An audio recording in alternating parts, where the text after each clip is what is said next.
uNkulunkulu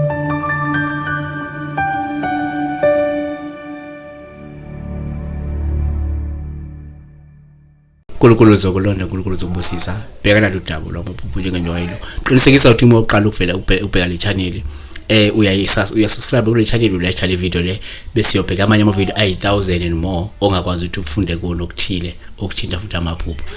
Mina ke ngupastor Ningi, ichannel New Flick. Qinisekisa ukuthi uba ilunga le channel. Uma ulunga le channel uyakwazi ucontribute ngemali engu9 rand ngenyanga, kanti futhi you are welcome uma ukuthi ufisa ukunikela ngemiliyoni ukuthi ungalithi gadla lapha kwi account ekhona lapha kuyona le video le nje ubuyibheka. Sibheka la udaba la wonke umuntu osuke ebhale ku comment section. Ngeke sikwazi kodwa ukubaphendula bonke abantu abaningi, but we try by all means ukubona si-upload ama video every day ukuthi siyazama.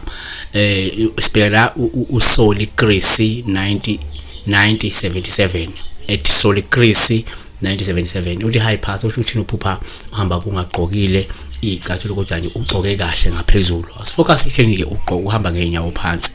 Nami iphupho elike lafika kaningana esikhathini sendlule la ngiphupha kodwa nje ngihamba ngezinyawo. Sometimes ngiphuphe ngihamba ngezinyawo nginamahloni, sometimes ngiphuphe ngihamba ngezinyawo ngingenankinga futhi, so it depends.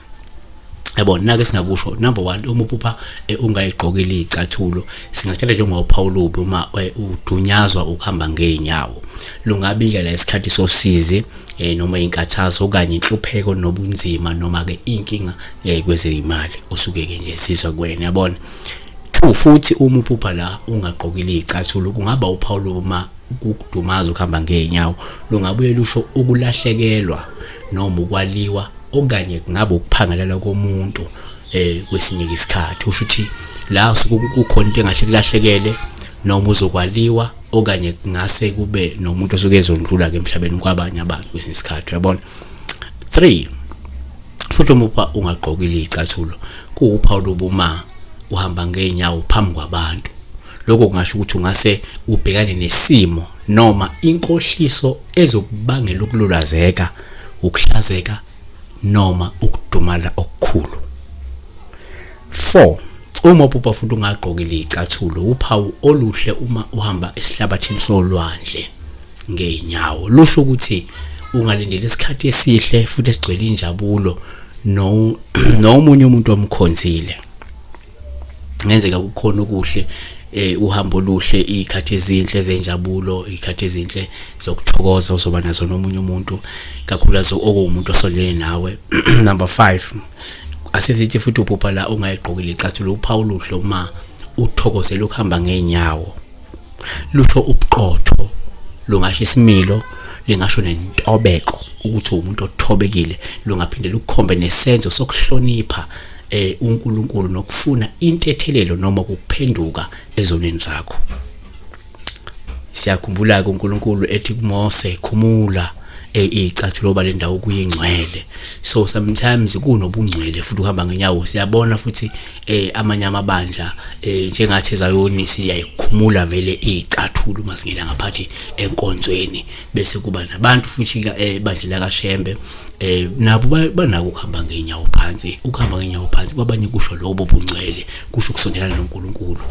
6 uma futhi ungagqokile icathulo kuuphawu olubuma uhamba ngezinyawo emeveni. Lokho kusho isikhathi esinzima sevivinyo, ilingo nezithiyo esizofika kuwe noma okungeze kubhekene nazo. 7 uma futhi ungagqokile icathulo kungaba uPaul uhluma uhamba ngezinyawo emvuleni.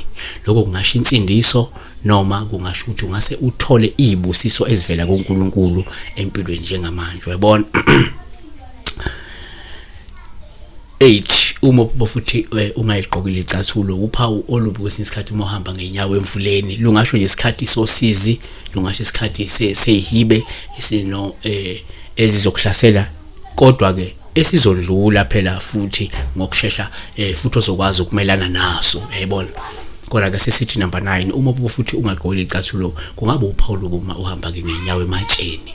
Lusho ukuthi ke impilo isazokuba enzima kodwa kuzonqoba uma ngokuphokophela kuphi phambili.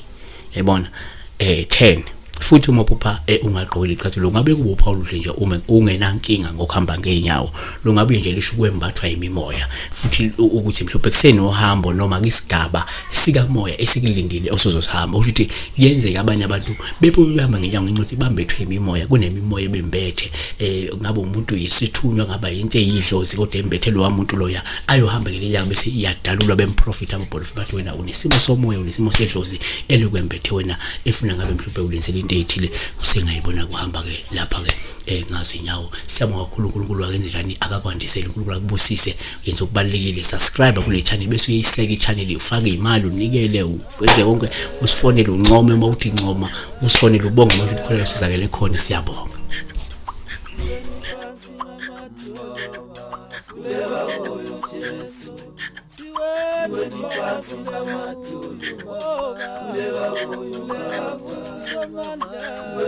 Siwe